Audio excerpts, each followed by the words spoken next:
Welcome to, And you're live. On behalf of the Brentwood School District, welcome to our May 4th Audit Committee meeting. I would like to ask that we have a motion to open today's meeting. Motion by Committee Member Milazzo. Could I have a second, please? Second, Celia. Second by Committee Member Celia Volmer. All in favor? Aye. Aye. Opposed? Abstentions? So moves. So welcome to our May 4th Audit Committee meeting.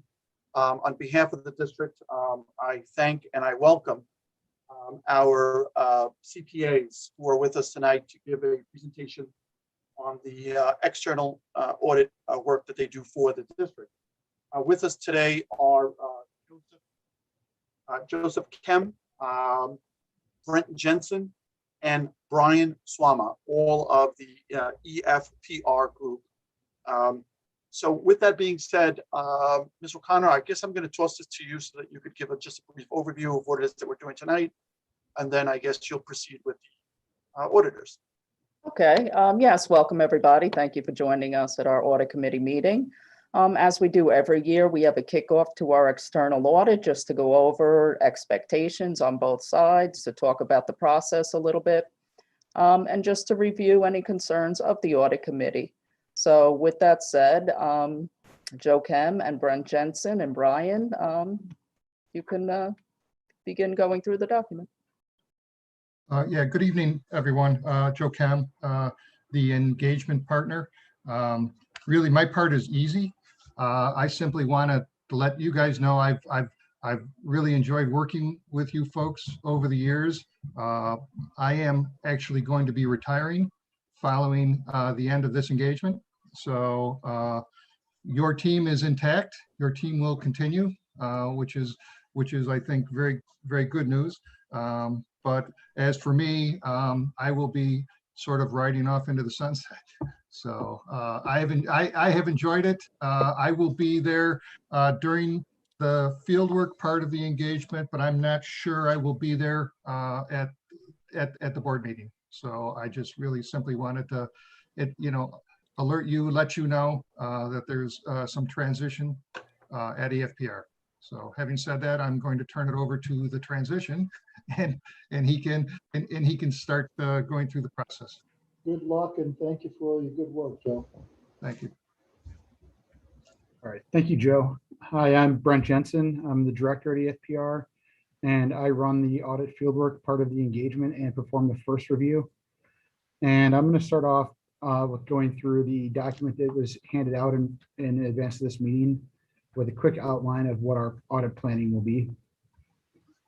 So starting off on page 1 of that document, we discuss first what audit services we are going to provide for our scope of services. And as was defined in the original RFP that we responded to and were awarded under, we will be performing an audit of the governmental activities, each major fund, and any aggregate remaining fund balance or fund information that exists. And on that information, we're going to issue an independent auditor's report with our opinion on those financial statements, as well as a independent auditor's report on internal control. And that's effectively a document that's done in accordance with government auditing standards for us to confirm to you that we have performed the audit in accordance with government auditing standards and reported any potential control issues that were noted during the audit in accordance with those standards.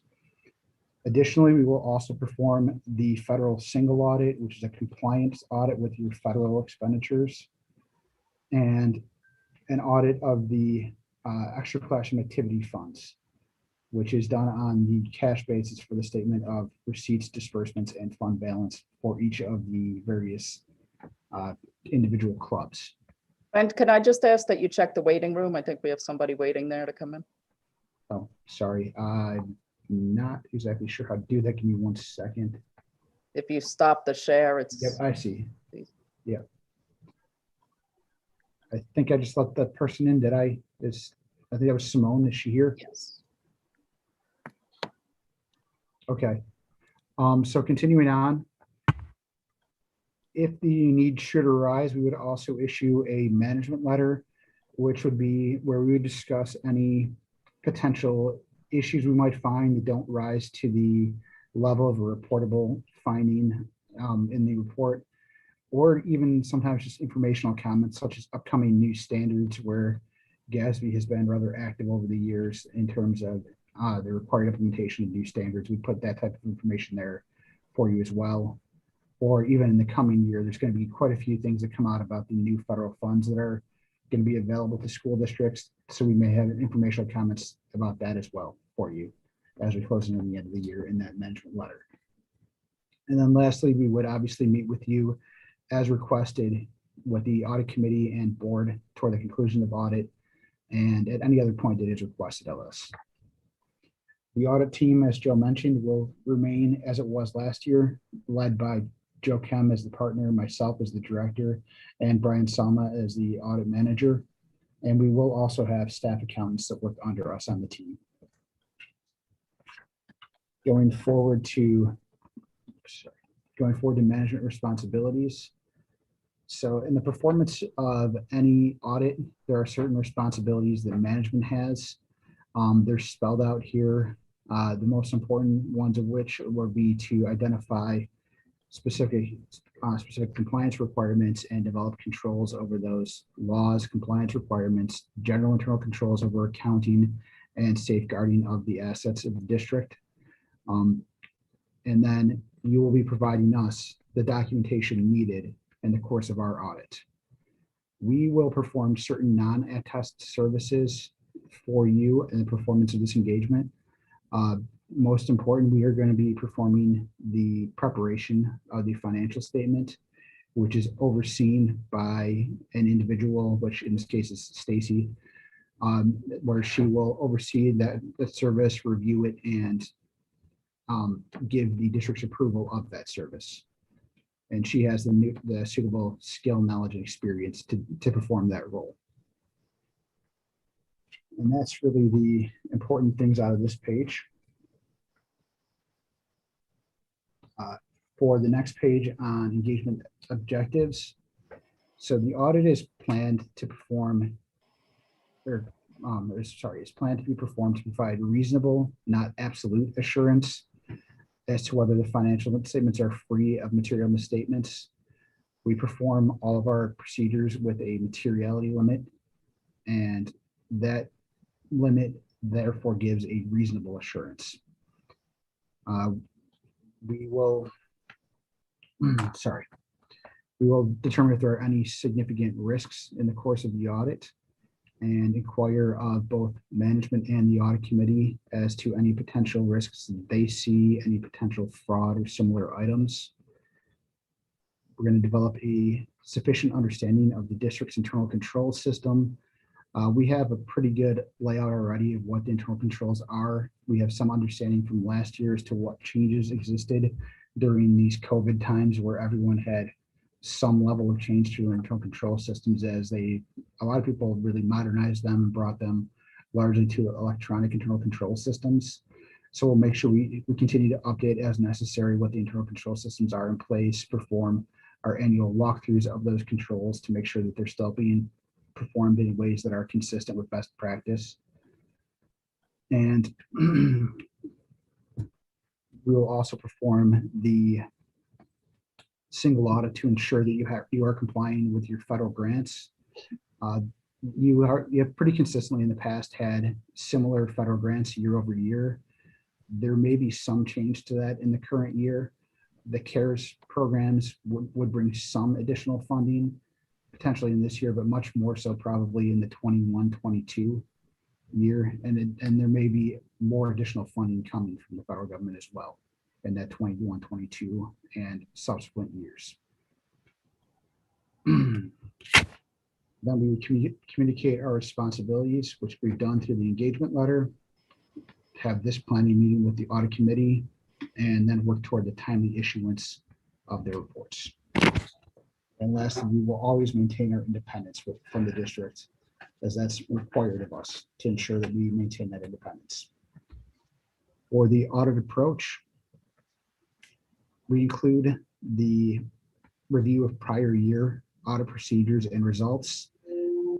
The inherent risk is factors that include both some specific district information, but also general market trends, general industry trends within school districts, various different things that we're seeing that even just economy-wide that may affect you, such as last year, there were certain risks attached to COVID. We have a continual assessment of our materiality threshold, which is done throughout the audit. We make sure that our materiality is consistent to what is necessary.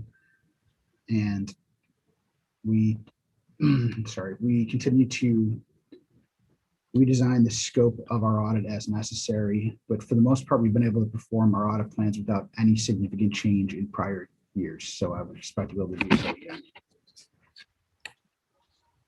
On page 5, and I'm sorry, I keep forgetting, I've got a paper copy in front of me as well. I keep forgetting to update the screen. Sorry about that. So for the audit approach here, this essentially lays out what the significant parts of the audit are. They are consistent as to what they've been year over year. Really, the only change that we have here is that within the federal single audit this year, you may see some money from the CARES Act that affects that audit. And going forward, we expect to see allocations, which actually ASBO just put out updates as to what those allocations are expected to be to each district for some of the additional funding acts that are coming up for new federal funds as well. So that's going to be a risk factor and new programs that will need to be tested in either this year or future years as well. At this point, I'm going to turn the rest of this over to Brian Sama. Thanks, Brent. So I'm just going to go over a few of the key items on this page. This is basically just going to describe our overall audit approach and the steps that we'll take in developing our risk assessment, as well as steps and procedures that we'll perform throughout the audit. We will determine where we can rely on the prior evidence. As Brent had said, we've got a pretty good understanding of how things operate, given our previous history with the district and having been retained for some additional years on the contract. We will update our understanding of internal control, whether it be through testing transactions or inquiring with management. We're gonna specifically test areas that we determine to be of more risk, and then whether or not we're going to need to perform substantive tests of control or substantive testing or tests of controls. Some of the substantive procedures or substantive testing that we'll have or will likely perform are inquiry and analytical procedures, and then tests of transactions and details, and tests of balances for specific balance sheet accounts with year-end balances. Throughout this process, we will continue to exercise professional skepticism. And then if we do come up with any issues along the way, we will be sure to communicate those with management, and depending upon their severity, with the audit committee as well, before we end up issuing our draft financial statements. Going on to the next page, this is gonna pretty much detail our timeline of the audit. As you can see, we're in May and we're meeting with management and the audit committee for our pre-audit meeting. From this point, we're going to develop our audit strategy, our nature and scope of the testing, as well as our risk assessment. Our risk assessment, although only indicated in July and August, is going to begin from this point on and will continue throughout the entirety of the audit. The reason that this is a continual process is because if something does come up that was unexpected, we will need to potentially modify our plan. We haven't had to do so in the past, as Brent had mentioned, but there is always the possibility of having to do that in the future. Our field work is scheduled for the 3rd or 4th week of August, I believe, which has been consistently where it's run for the last few years. And we anticipate that the audit is going to be performed primarily remotely, with maybe a staff or two on site for a day, just to look at the bulk of the invoices, so we can alleviate some of the scanning and of the electronic documents. It relieves some of the pressure off of management to try and run their daily tasks, as well as try to get us the information that we're requesting. The fieldwork is essentially scheduled to run for about a week and a half to 2 weeks. From that point, everything will be reviewed, and then we will prepare the financial statements. Once we issue a draft, which is expected sometime in September, we will schedule another meeting to present the results of those financial statements to the audit committee. The deadline to finalize is 10/15, and we expect to meet that deadline as well. Upon finalizing, we will complete the data collection form and make sure all reports are filed timely as well. The next 2 pages are just upcoming accounting standards. I'm not going to go through all of them. I'm really just going to touch on the couple that are going to be more relevant to the district, and that would be these first 2 that are presented here. GASB 84 is expected to have a somewhat significant impact on the district because it essentially takes all those transactions that are in your trust and agency account and moves them to separate funds. More specifically, the payroll related items are going to all become governmental liabilities. So most of those items will be transferred to the general fund. And then the other big items that are in there are the extra classroom activities, which are expected to also become a governmental fund itself, either a miscellaneous revenue or potentially even in the general fund. GASB 87 is the new lease standard, which is still over a year out at this point, but it is not expected to have a significant impact on the district. However, we will work with the district to kind of minimize the impact if it ends up being significant. And the rest are just additional standards which aren't expected to have a significant impact on the district, if any at all. Did anyone have any additional questions? Just one quick comment on GASB 84. We've seen the implementation of that, and we've worked its way through it. Personally speaking, I look at it as one of those pronouncements where I don't know how it really adds to the value of financial reporting, but GASB decided that this is the direction that they wanted to go. I don't know have you seen, the ST3 in terms of how it will impact that? I guess it's to be determined, but it's one of those things that is gonna, I think, take a certain amount of effort with some questionable, improvements in financial reporting, but GASB, that's the direction GASB has chosen to go. So. And as Brian mentioned, we do have a belief as to how the extra classroom activities are likely to be treated. We have a belief as to how they should be within our firm. We are waiting for the state to put out the ST3 and the audit guide for SED this year so that we can confirm that they've actually followed that guidance that most CPA firms believe would be appropriate. Yeah, I mean, we believe them to be special revenue funds. So it's, it's a question of whether the state is of the same opinion. I have one question for Robert. I remember at one of our meetings in the past, you had mentioned that we're looking to lease a building because the district needs more space. And I think this GASB statement number 87 will be pertinent to that. Is that still the case, that we're looking to lease more space? You know what, our numbers actually dropped, Mike, since our last conversation. I think that's what, we were talking about a little earlier, where we were pushing 20,000 students, and we're probably in the low 18,000 right now.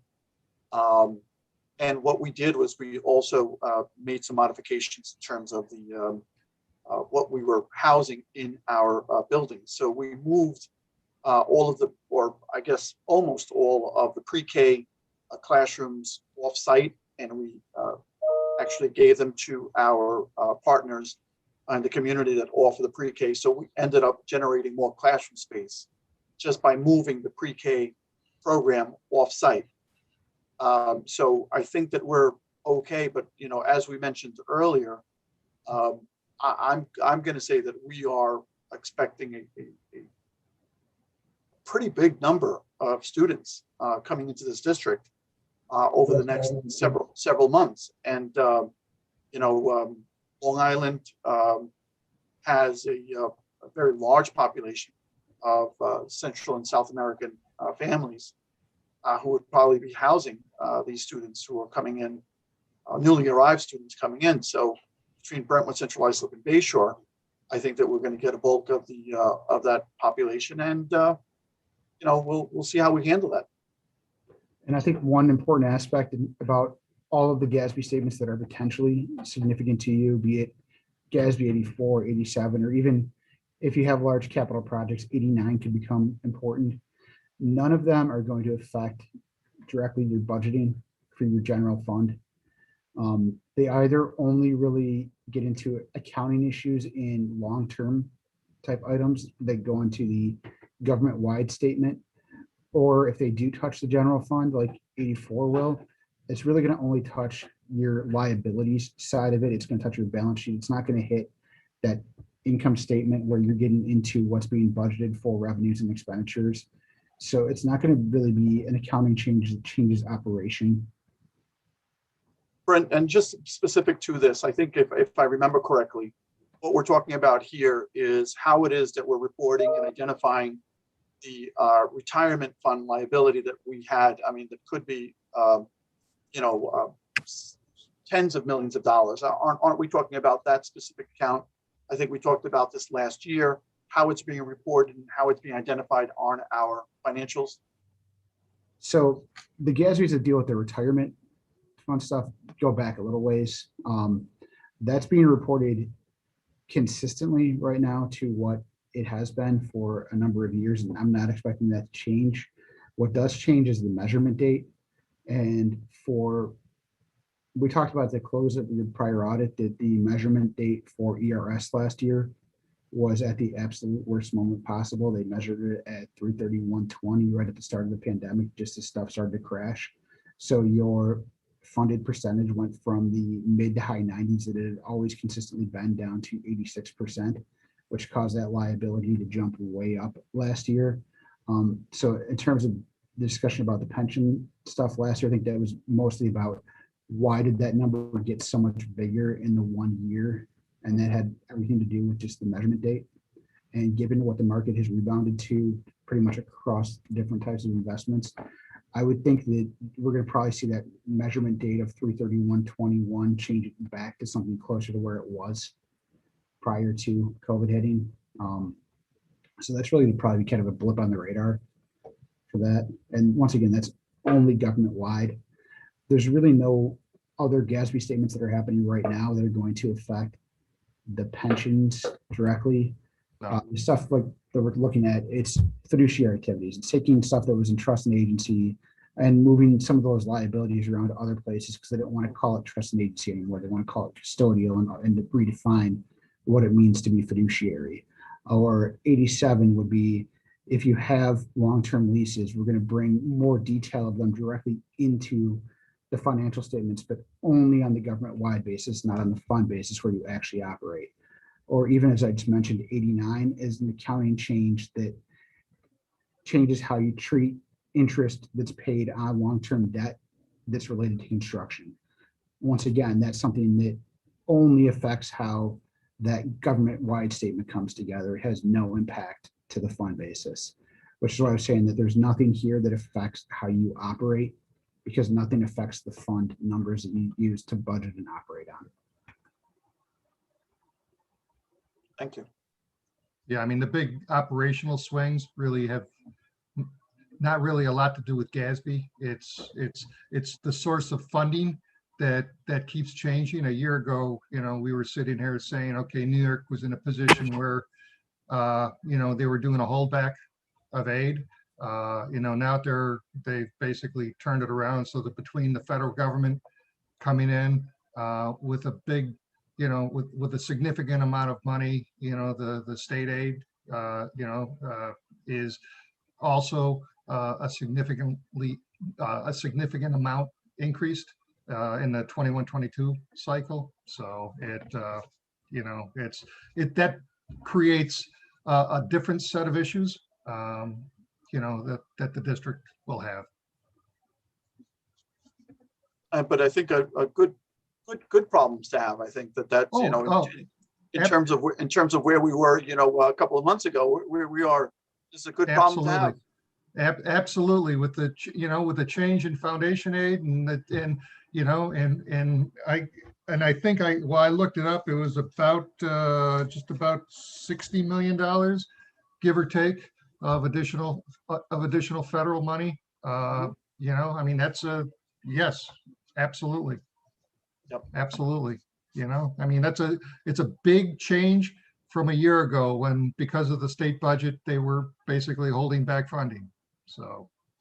And the conversation I'm sure we'll have again at the close of this audit is just anytime you get that type of funding swing that's temporary, making sure you don't set yourself up for a cliff, making sure you're not hiring long-term positions that you don't have continuous funding for and other such things where you haven't increased your budget so much to meet this funding that you can't keep that going.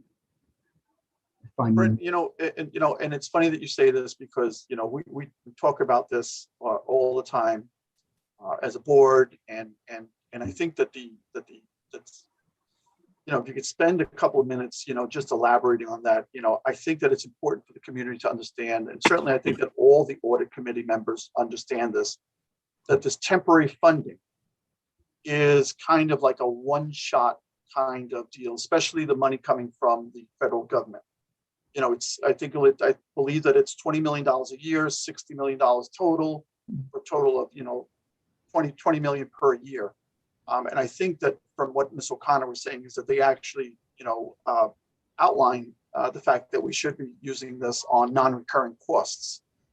So you just said, something that I think is incredibly important. That is that, we have to take into account that, that at some point this federal money is going to dry up and we're not going to see it again anytime soon. And I hope that, for everybody's health and well-being, I hope we never see it again, because it was tragic what happened over the last year. When it comes to the foundation aid money, I think that, one of the points that I've made is that, we appreciate everything that was done in New York State this year. And we understand that, it was a very, very different dynamic, that there was actually a law passed by legislators to fund this foundation aid. But we were in this position in 2008, where we were, I think in 2007, we were getting first a few dollars of the promised foundation aid money. But then, it turned around and we ended up getting, the gap elimination adjustment on top of no foundation aid. So can you just give us a little bit more of what that was and why that's so important? Sure. So, to go back in time first, obviously you experienced the fact that the district had that funding shortfall followed by an immediate windfall as the state kind of changed position. And that's kind of right back where you're potentially finding yourself, because the state said they're going to potentially withhold 20% of your state aid this year, and you're so heavily funded by state aid. And then partway through the year, after you planning for the potential doomsday scenario of the fall 20% never coming, they said, actually, we're going to fund the full thing. So now, to the extent you took steps to lower the actual expenditures, all of a sudden you're going to have this budget surplus caused by that.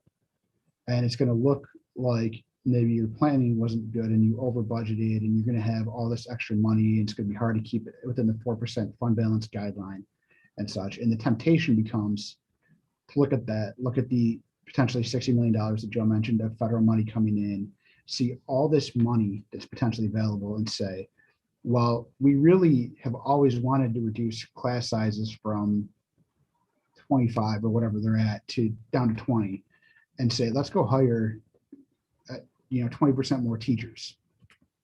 And then you've committed that money to these teachers that the salary is not going away when this funding dries up. And those salaries become something that's a recurring cost. You have an unfunded recurring cost, which anytime you get into that unfunded recurring cost or just the general trend of expenses increasing faster than revenue, that's how you start to really chew up that fund balance that exists right now. That is your fallback for situations like we just saw. If the state had not come through on the 20%, that money you've had sitting in fund balance would have been your way through that disaster scenario. And it gets really easy to chew that up to the point where you're looking at the other disaster scenario of, well, now we've gone through all this and we're cutting teachers that we had hired back when we had a windfall, because now we don't have any money left, and we might even be cutting more than we hired, and class sizes are going from the 20 we got them down to all the way up to 28, and people are complaining that now it's even worse than it was before. So you got to have that long-term picture in mind and think about what are some more one-time type expenditures, some capital projects that you might like to do that you can't get bond funding for, that are going to lengthen the lives of buildings, or that needed to get done anyways from a maintenance side and reduce maintenance costs going forward. Some general equipment needs that the district might have in terms of getting the right equipment for all the students. There might be a chance to do a lot of that all in one year. Some things like that that are one-off costs that you can put into this, put the money to good use, lower future costs, and help you budget going forward, but not commit long-term to a large increase in continuing costs. And I think that's really important as to how to treat this money in a way that is responsible for the district for years to come. Absolutely, and I know that there are guidelines that specify exactly how this some portions of this money need to be spent. Identifying and addressing learning loss is one of those things that has nothing to do with the capital side of capital project side of it, and we understand that that is something that we'll end up doing. But I just think that to kind of summarize what it is that we've been talking about, is like one of the things that I've always tried to focus on is that we are building on a foundation that needs to be here, and going back and making those cuts that you just mentioned, something that we don't ever want to do. So when we bring a program back, it should be here forever, and notwithstanding another tragedy like the one we just suffered this past year, it does a lot of harm to do away with programs that our students have grown accustomed to. So lowering, or decreasing the fund balance, you mentioned that as another smart way to use this money. I think that we are doing that with the budget that we proposed this year, and it's going to be voted on by the community on May 18th, significantly, only because I think that we had overextended ourselves to the point where everybody was feeling uncomfortable. But we made the cuts that you were talking about in anticipation for the 20%, never realizing that this is where we would find ourselves. So thank you for touching on that. How about the pension obligations of the school district? I'm sorry, I could not hear that at all. The pension obligations of the school district. What about the mic? Quite high. We have quite high pension obligations. Yes, you're part of both. You're part of the two state systems. One for teachers, one for employees. Basically, you have a liability that's on the government-wide financial statements. That's your share of the total liability. The important thing is, from a budgetary standpoint, is what your pension bills are going to be. And so you budget on that basis. The state does an intercept on the teacher side, but still, that's a known number. If anything, on the teacher side, the contribution rate came down. And where, do you know where it is now, Brent? I don't off the top of my head, no. But I mean, the rates have been in the ballpark. They're being pretty consistent for a while now.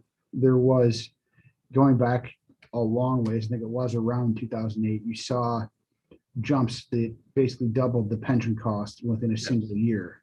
And that is really kind of why you have those reserves for ERS and There you TRS, go. There you go. because those are there to suck up unexpected, unbudgetable cost. If Yep. they have to bring the rate to double in 1 year, well, you got 3 or 4 years sitting in a reserve, so you can handle budgeting consistently for a few years and paying even double the rate out of the reserve for a few years before you have to actually go back and adjust your budget for the increases in ERS or TRS, which is the exact reason that those reserves exist, is for that situation. But the reason why I say that is because interest rates are so artificially low right now. And I see that in my clients' portfolios, the problem with having bonds, the old, stand by the 60-40 portfolio isn't going to work in the future any longer. As you know, bonds used to yield 20 years ago 8%. Now, if you look at the 10-year note, it's at 1.6. So there's a lot of money that is going into equities, and equities aren't going to continue to stand up. So we can't rely on this market continuing on the basis it is now. There's a term called reversion to the mean, but we're going to go back to the mean eventually, and that's why I'm saying in 12 months, 18 months out, we're not going to see these type of numbers in the market. And with interest rates being kept artificially low, I think in the future we're going to see problems with our pension obligations. So going back to what Brent said, we really have to have those reserves. Right. About the New York State pension plan, a couple things though. First of all, they publish a target allocation of how they invest them in an expected return from each class. And they really move the money around into a lot of different things. They go a lot beyond just equity investments and debt investments. They have actual real estate type assets. They have the types of things that hedge funds might get into and things like that as well. So there's investments there that protect them from different market conditions. And they've also brought on the expected return over the life cycle that GASB has forced this number onto everyone's books, going back probably 6-7 years ago, is when GASB forced this number onto everyone in the state's books. And during that time, they brought the expected return down from somewhere, I think it was about 8.5% when they first brought it on down to 6.8% right now. Okay. So it seems like they are kind of honing in a little bit more on what is a real reasonable number to expect to return in the market conditions we're seeing, and using that to reflect what the valuation of the plan overall is right now. And I think with the exception of last year, where, as I said, they valued it at probably the worst day possible, they've been well north of 90% funded every single year in both ERS and TRS. In fact, TRS has been pretty consistently right around or a little over 100% funded year over year. So we're not seeing, as long as they're staying in that type of condition, real big spikes in the rates in any given year.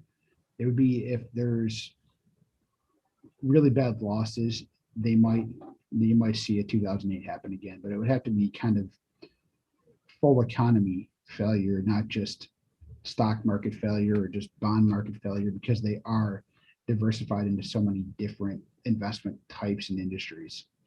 That's good. So the ROR, as you said, 6.8%. That's the expected return rate right now for ERS. Okay. I can't do TRS off the top of my head, but I think they brought that one down some. It's somewhere within the range of 6.5%. Yeah. Or in that range. I think that could be sustainable.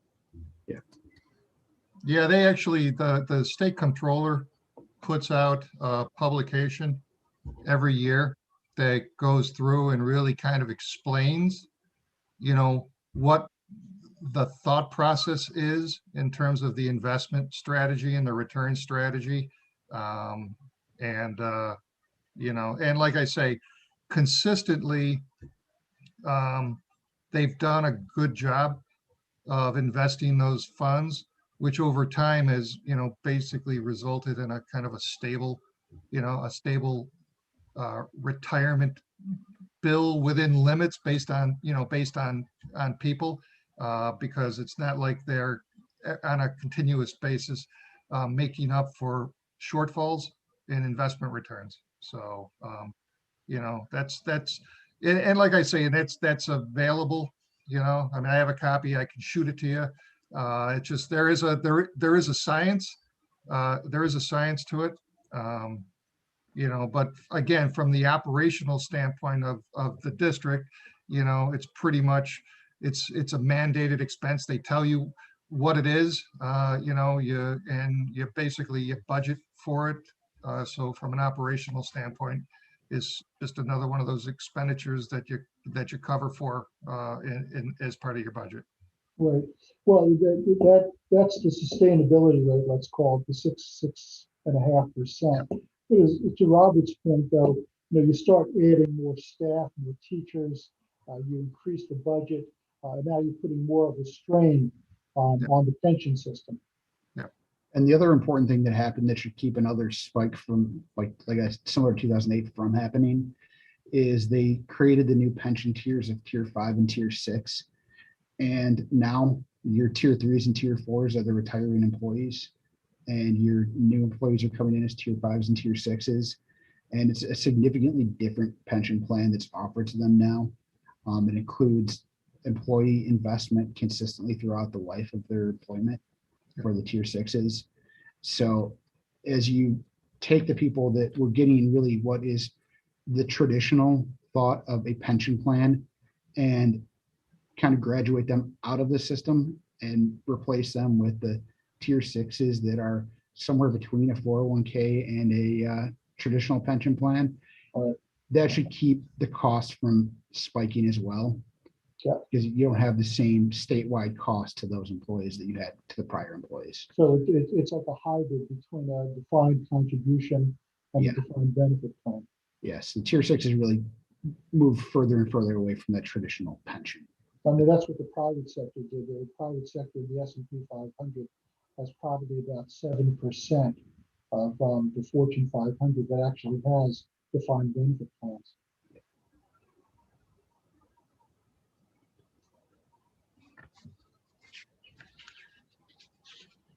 Any other questions from committee members? All right, you want to continue with the additional notes?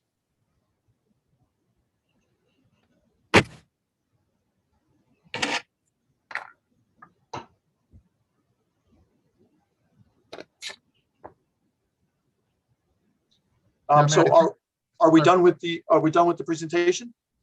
Yeah, I mean, I think from our standpoint, we expect the audit. We've got we've established a track record. You've got an exceptional internal, finance team in place. And so, I'm fully expecting that we will, that what the audit plan that we develop, we will be able to execute. And any issues that come up, we will certainly discuss them as they come up, to the extent that they're significant enough to warrant that discussion. Okay, so back to the timeline. When is the next expected meeting? I think you had it on the presentation. Yeah, typically it's done. Typically, once the financial statements have been completed, a draft goes to Stacy for her review, and then shortly thereafter, a draft goes to the audit committee for their review, which then precedes the audit committee meeting to actually go through the results of the audit. And that is Typically get that report in late September, and we try to have maybe the first Monday or so of October is usually our audit committee meeting to review the draft financials, so we can get those financials onto the board agenda at the October meeting. Okay. And So we if you always could- endeavor to provide that draft in a timely enough fashion so that you've had an opportunity to go through it and, and review it and, for questions or anything that you see that needs clarification. Thank you. So, board members, audit committee members, if you could just make a note that first week or the first 2 weeks in October is when we're going to be meeting. Kind of, you could just, send that date out with as much anticipated notice as possible. That would be great. Are you sure the first 2 weeks in, because my note says the final is due October 15th. Yeah, that is the due date. There's always a grace period in there. Usually I think we're talking sometime the first week of October. Typically, we are, yes. So So the week of the 4th. typically somewhere in that range. And it's, again, that exact date kind of depends on, when the board meeting falls, for October. Because at that meeting, it basically needs to be approved. Board meeting for that October would probably be the 21st, third Thursday of the month. So that's what we're looking for, or anticipated meeting date. Yeah, so if the first week of October provides more than enough time to do everything that needs to happen. Any questions from any of the committee members? So Connor, do you have anything you wanted to add? Oh, go ahead, Sammy. I had one quick question. You guys were talking, I guess, in the background about, I guess, getting an influx of students because of St. Joe's and so on. Is that going to be part of the risk analysis that's going to be done, or is that something separate? Or does that factor into all of this? In terms of our audit this year, you're saying? Right. So the number of students you get is not directly correlated to the audit procedures we're going to perform.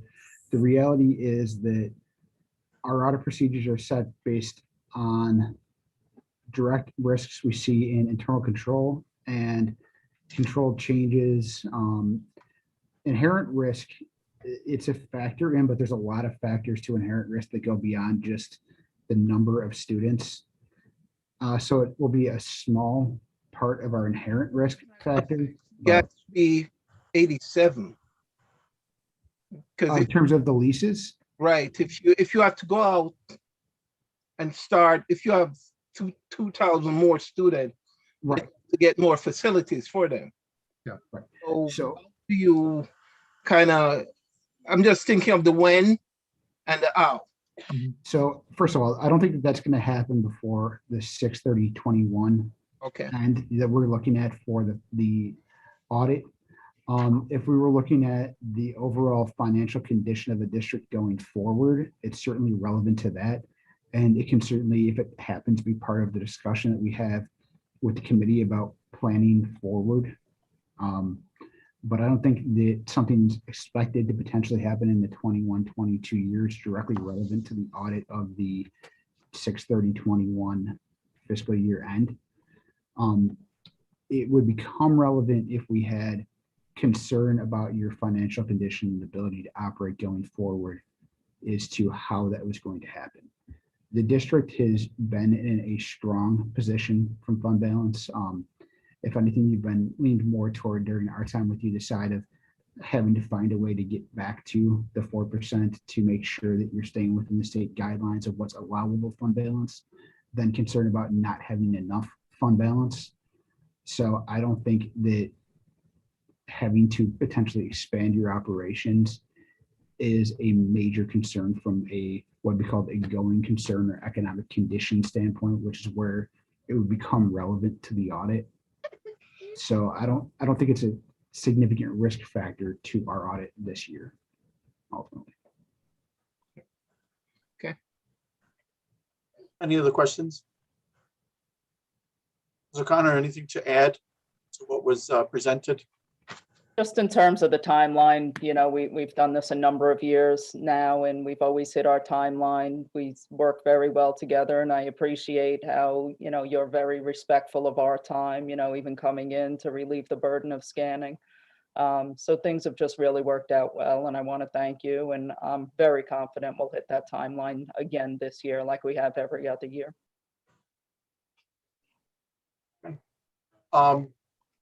So I want to say that if there aren't any other questions, any other comments, concerns, the only thing I want to close with is, of course, congratulations, Mr. Kem, on your retirement. It's, oh my God, you could just imagine that it's been such a long time coming, and now it's like you're almost savoring those last few days. Yeah. You're gonna, what are Brent and Brian gonna do without you? I mean, I'm sure they could figure it out. That's not a problem. They'll figure it out. Trust me. Yeah. How are you gonna keep yourself busy? I don't know. We got a gaggle of grandkids. So That'll do it. So, we got a gaggle of grandkids. In fact, I think 2 of them are here, are pounding at the door, trying to get in.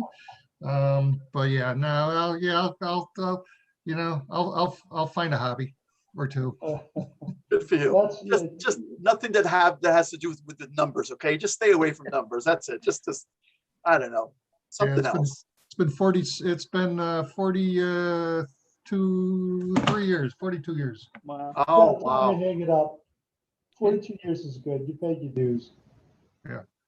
Good for you. Well, we thank you for all of the work that you've done. I appreciate it. And like I say, I've really enjoyed the interaction with Brentwood. You guys are really near the top of my favorite in terms of client lists, just in terms of what you do and how you do it. And you got great people. So that's something that the board should take a lot of pride in. Absolutely. And I don't think that this message gets out there to enough people in the community in terms of what it is that we're faced with year after year, and how it is that this our financial group manages all of that. So I have always said it on behalf of the board, and certainly on behalf of the audit committee. Thank you, Ms. O'Connor, for all the work that you and your team put into this, because that's actually a reflection. What Mr. Kem has said is a reflection on what you do specifically for the district and your team. So thank you again for all the hard work and dedication that you have brought to the table year after year. Thank you, and I appreciate that. And I have to just reiterate, it is certainly a team effort. It is not me alone. I have great people in the office, and just very, very fortunate with our accounting department, how hard they work and how accurate they are, and very picky, and they just get it done. Our purchasing department as well, because they kind of interact on a lot of these transactions. So I'm very grateful to have them. Yeah, and again, so on that very note, I just wanted to do just a quick thank you to this audit committee, to the members of the audit committee. This is a very, very well versed and certainly I think a very much qualified group of people assembled here to represent the district on this committee. Mr. Milazzo, thank you, Mr. Bernard and Ms. Fulmer, and of course our board trustee, Ms. Holder Daniel. Every time that we've come together, throughout the years, and this has been a pretty consistent group for the last several years, I'm always impressed with what it is that each one of you brings to the table. And I don't know if there are a lot of people who understand your backgrounds. Each one of you comes with a tremendous amount of experience, expertise in your own right. And on behalf of the community, thank you each for all of the time that you have volunteered to be on this committee. So thank you very much for all of your time and effort. My pleasure. So the last thing that I have to say is that there is a panelist amongst us who had a birthday yesterday. Oh, you see? So I think that you could tell by the smile, right, that she broke out. So Ms. Holder Daniel, I believe that it was your birthday yesterday. That's what the rumor is. No, Sunday. It was Sunday. It was Happy Sunday. Okay, so birthday. not, But after a that's- certain age, I no longer celebrate. So I'm stuck at 35 and that's where I wanted to stay. So I don't celebrate it anymore after 35. so can we continuously celebrate 35 for the next, for forever? Okay, so happy 35th birthday on behalf of the audit committee and all of our accountants. All right. Oh, thank you. I Happy appreciate it. birthday. Happy birthday. Thank you. Okay. Is there anything else that needs to be said before we make a motion to adjourn? Going once, going twice. That's it. Thank you again to everybody here. Thank you for your efforts. And with that being said, could I have a motion to adjourn tonight's meeting? A motion. Motion by committee member Milazzo. Could I have a second, please? Second. Second by committee member Sam Bernard. All in favor? Aye. Aye. Aye. Opposed? Abstentions? So moved. Thank you very much, and we hope to see you soon, gentlemen. Take care. Thank Thank you. you.